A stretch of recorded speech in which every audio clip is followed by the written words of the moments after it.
안녕하세요. 미미의 꿈꾸는 다락방 책 읽어주는 미미입니다. 젊은 베르테리의 슬픈 그 마지막 이야기 14번째 이야기 로테 안녕 안녕 11시쯤 베르테르는 시동을 불렀다. 알베르트 씨가 돌아오는 것을 봤느냐? 예, 좀 전에 그분이 말을 타고 집으로 들어가시는 것을 봤습니다. 그럼 이 편지를 전해드리고 나서 주시는 것을 받아오느라. 그는 봉하지 않은 편지를 시동에게 건넸다. 여행을 하려고 하는데 권총을 좀 빌려주시겠습니까? 로테는 밤새 전혀 잠을 이루지 못했다. 그녀가 두려워했던 일이 일어났기 때문이다. 그러나 그것은 그녀가 생각했던 대로는 아니었다. 그녀의 감정은 언제나 깨끗하고 가볍게 흐르는 강물과도 같았다. 그러나 지금 그녀의 마음은 끓어오르고 있었다. 베르테르와의 키스로 인한 설렘인가? 아니면 그의 불손한 태도에 대한 불쾌감인가? 아니, 그것보다 남편에게 어제의 상황을 어떻게 말해야 할지가 더 고민이었다. 고백을 한다고 해도 거리낄 것은 없지만 과연 남편이 편견 없이 공정한 눈으로 이해하며 받아들일지가 의문이었다. 그렇지 않아도 그들은 베르테리의 일로 오랫동안 침묵을 지키고 있었다. 그동안 로테는 무슨 일이든 남편에게만은 투명한 수정처럼 숨김없이 솔직하게 털어놓았다. 하지만 지금 이 감정을 정말 하나도 숨김없이 이야기할 수 있을까? 이런 생각들이 로테를 괴롭혔다. 이제 그녀에게 베르테르는 잃어버린 사람이 되었다. 고통스러운 일이긴 하지만 이제는 더 이상 순수한 우정을 나눌 형편이 못 되기 때문에 다른 방법이 없었다. 자기를 잃으면 베르테리에게는 아무것도 남지 않는다는 것도 그녀는 너무나 잘 알고 있었다. 그는 자살할지도 모른다. 그 생각은 로테를 두렵게 했다. 그녀는 남편에게 베르테르가 자살할지도 모르니 그를 구해달라고 말하고 싶었다. 그러나 전부터 베르테르는 자살에 대해 쉽게 이야기했고 알베르트는 그의 말을 믿지 않았다. 알베르트는 자살을 큰 죄라고 생각하기 때문에 베르테르가 자살을 용기라고 말할 때 심하게 화를 냈다. 난 자살이 용기라고 말하는 걸 절대 받아들일 수 없어. 그렇게 말하는 사람이 용기 있게 자살하는 것을 본 적도 없어. 그 말은 베르테르가 자살할지도 모른다고 생각했던 로테의 마음을 가라앉혀주는 효과가 있었다. 적어도 그동안에는 말이다. 하지만 오늘은 아니다. 베르테르와 알베르트가 전처럼 친밀한 우정을 나눌 수 있다면 얼마나 좋을까? 그렇다면 이 우울한 예감을 의논할 수 있을 텐데. 그러나 다음 날 알베르트는 아주 어두운 얼굴로 집으로 돌아왔다. 이웃 마을 법무관이 고지혈을 부려서 일을 완전히 처리하지 못한 데다 진눈깨비가 내린 길이 질퍽거려서 기분이 아주 나빴다. 그래서 그는 아내의 표정이 보통 때와는 다르게 불안해 보인다는 것도 눈치채지 못했다. 로테는 알베르트가 집으로 돌아온 것만으로도 마음이 좀 가라앉았다. 남편의 고귀한 마음, 친절한 태도, 그런 것들이 그녀의 마음을 편안하게 해준 것이다. 그래서 로테는 언제나처럼 일거리를 가지고 알베르트의 서재로 갔다. 그런데 알베르트는 로테가 들어가도 아무 말도 건네지 않고 일만 하였으며 로테가 말을 건네도 무뚝뚝하게 대답했다. 로테는 다시 마음이 불안해졌다. 남편 기분이 좋지 않아. 베르테리를 의논할 수 없겠구나. 어쩌면 베르테리는 자살할지도 모르는데. 로테는 눈물이 나올 것 같았지만 꾹 참고 있었다. 바로 그때 베르테르가 보낸 시동이 왔다. 알베르트 씨, 베르테르 씨가 이 편지를 전해드리라고 해서 왔어요. 알베르트는 쪽지를 읽더니 로테에게 이 아이에게 총을 내줘요 라고 말했다. 그리고는 시동에게 여행하는 동안 건강하시길 바란다고 전해다오 라고 말했다. 로테는 그 말을 듣는 순간 번개를 맞은 것처럼 깜짝 놀랐다. 그녀는 비틀거리다가 겨우 중심을 잡았다. 그리고 천천히 벽 쪽으로 걸어가서 떨리는 손으로 총을 꺼냈다. 아무 생각 없이 총에 묻은 먼지를 털고 난 로테는 한참 동안 그대로 서 있었다. 왜 그러고 서 있어? 알베르트가 눈으로 그렇게 묻고 있는 것을 느끼지 못했다면 로테는 언제까지나 그렇게 서 있었을 것이다. 로테는 한마디 말도 입 밖으로 내지 못하고 총을 시동에게 전해주었다. 그리고 그 아이가 집을 나가는 것을 보며 일거리를 가지고 자기 방으로 되돌아왔다. 안 돼. 무서운 사건에 대한 예감으로 로테는 온 몸을 떨었다. 알베르트 앞에 무릎을 꿇고 어제의 일을 털어놓을까? 내 불안한 예감을 털어놓을까? 그러나 그런다고 달라질 것은 없을 텐데. 설사 어제의 이야기를 다 털어놓는다고 해도 알베르트에게 베르테르가 자살할지도 모르니 가보라고 설득하는 것은 도저히 불가능한 일이니까. 내가 할 수 있는 일이 없을까? 시동이 권총을 가지고 돌아오자 베르테르는 누가 그 권총을 건네주었는지 물었다. 로테 마님께서 꺼내주셨습니다. 직접 먼지를 털어주셨고요. 베르테르는 환한 얼굴로 그 총을 받아들었다. 수고했다. 가서 식사하거라. 그리고 나에게 포도주를 갖다 다오. 그러고 나서 그는 마지막으로 편지를 쓰기 시작했다. 권총은 당신의 손을 거쳐서 왔습니다. 당신이 먼지를 털어주셨다고요.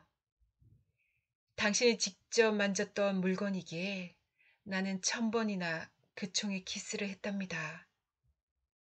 당신은 나의 결심을 더욱 확고하게 해주었습니다. 로테, 나는 당신 손에서 죽음을 받고 싶습니다. 그런데 정말 당신이 내게 무기를 내어주다니. 나는 시동에게 꼬치꼬치 캐물었습니다. 당신은 권총을 내어줄 때 떨고 계셨지만 잘 가란 말은 한마디도 하지 않았다고요. 슬픕니다. 정말 슬픈 일입니다. 잘 가란 인사 한마디 하지 않다니.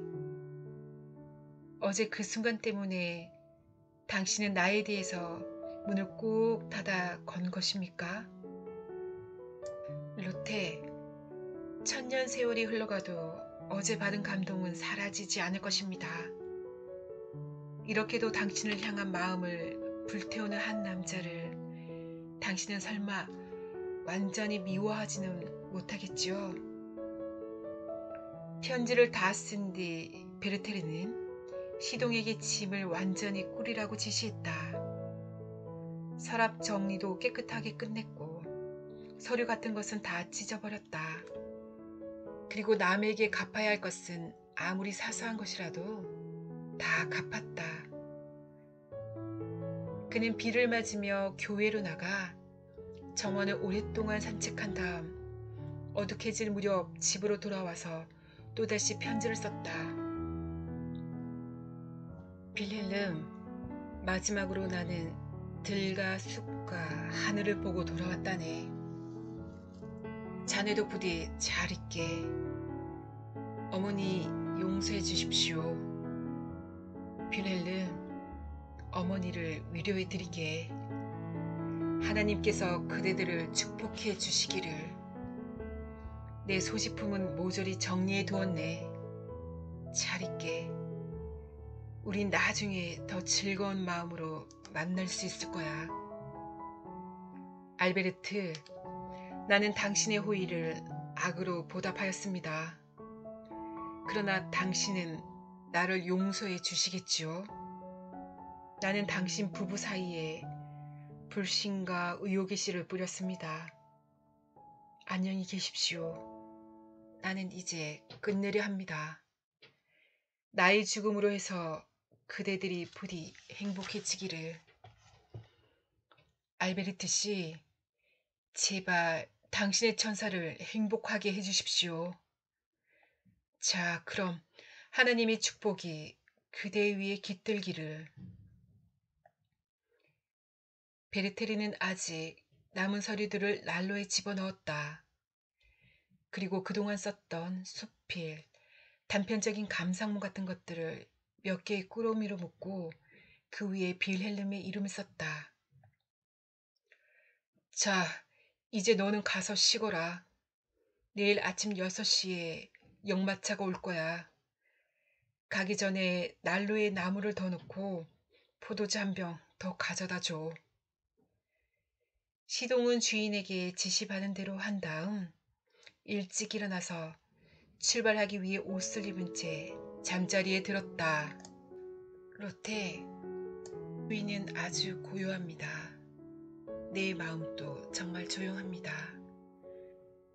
하나님, 마지막 순간에 솟아오르는 용기를 주셔서 정말 감사합니다. 참으로 사랑하는 그대여, 나는 창가에 서서 바깥을 내다봅니다.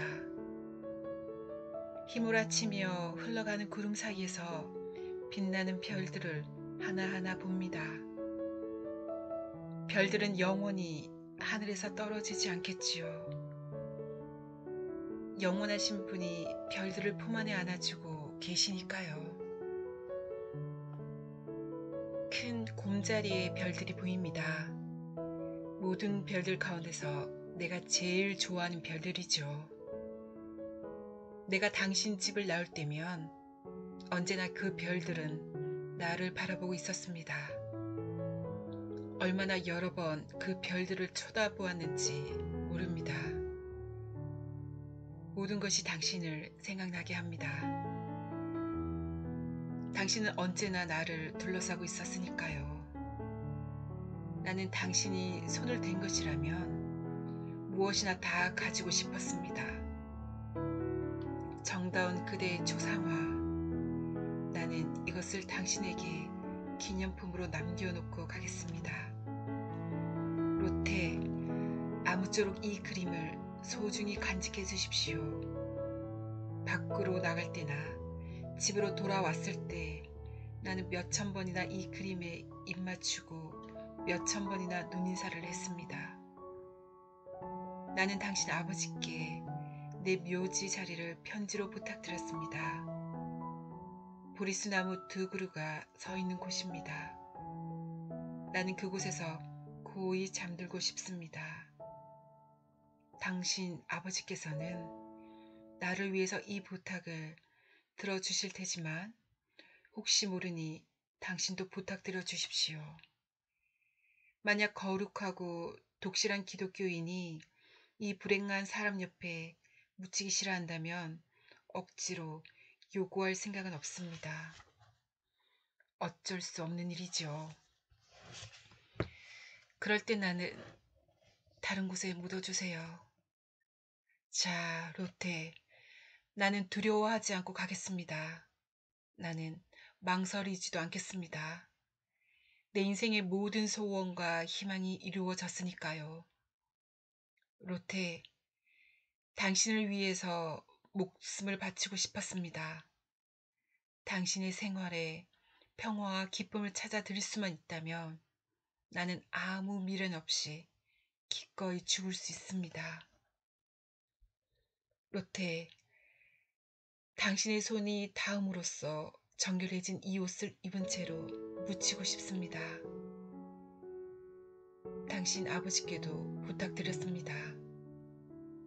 그리고 아무도 내 주머니 속을 뒤지는 일이 없도록 해주십시오. 주머니 속의 분홍색 리본은 내가 당신을 처음 만났을 때 당신이 가슴에 달고 있었던 것입니다. 그때 당신은 어린 애들에 둘러싸여 있었습니다. 어린애들에게 1000번이라도 키스를 해주십시오. 정말 귀여운 아이들이니까요. 그 아이들은 나를 따르고 나를 좋아해 주었습니다. 나는 당신과 참 많은 것으로 연결되어 있군요. 이 리본을 나와 함께 묻어주십시오. 당신은 내 생일날 이것을 선물로 주셨습니다. 이제 총알을 넣습니다. 지금 시계가 12시를 치고 있습니다. 자, 그럼 됐습니다. 로테, 로테, 안녕, 안녕. 다음날 새벽 6시에 시동은 등불을 들고 베르테르의 방으로 들어갔다. 베르테르는 방바닥에 쓰러져 있었고 그 옆에 건총이 떨어져 있었다. 목에서 골골 소리가 났어요. 아직 돌아가신 것이 아니라고 생각하고 의사 선생님을 부르러 갔죠. 그리고 알베르트 씨 집으로 뛰어갔어요. 로테는 초인종이 울리는 소리에 온몸이 오싹하였다. 허둥지둥 남편을 깨워 현관으로 나가자 베르테르의 시동이 울며 서 있었다. 저희 주인님이 베르테르 씨가 권총으로. 그 순간 로테는 정신을 잃고 쓰러졌다. 의사는 불쌍한 베르테르가 이미 회복될 수 없는 상태임을 파악했다. 맥박은 뛰고 있었으나 손발은 이미 마비되어 있었다.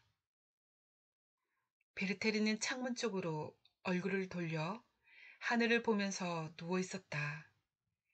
그는 장화를 신고 단정하게 옷을 입고 있었다. 푸른 연미복에 노란 조끼를. 탁자 위에는 포도주병이 있었지만 한 잔 정도밖에 마시지 않았으며 그 옆에는 에밀리아 갈로티의 끝장이 펼쳐져 있었다. 에밀리아 갈로티는 극작가 레싱의 작품으로 서민의 비극을 다루었는데 거룩한 자살로 끝나는 내용의 희곡이다. 알베르트와 로테의 슬픔에 대해서는 말로 표현하기가 어렵다. 로테의 아버지인 법무관은 소식을 듣자마자 말을 타고 달려왔다. 그는 뜨거운 눈물을 흘리며 죽어가는 베르테르의 입에다 키스를 했다. 로테의 동생들도 달려와서 슬퍼하며 베르테르의 손과 입술에 키스를 했다. 베르테르에게 가장 사랑을 받았던 큰 아들은 베르테르가 숨을 거둔 다음에도 그에게서 떨어지지 않으려고 해서 많은 사람들이 억지로 떼어놓아야 했다. 정오의 베르테르는 숨을 거두었다. 법무관이 직접 현장에서 지휘를 했기 때문에 별다른 일은 없었다. 밤 11시경 베르테르는 자신이 원했던 장소에 묻혔다. 법무관과 그의 아들들이 유해를 따라갔다. 그러나 알베르트는 따라갈 수가 없었다. 로테의 생명이 염려되었기 때문이다.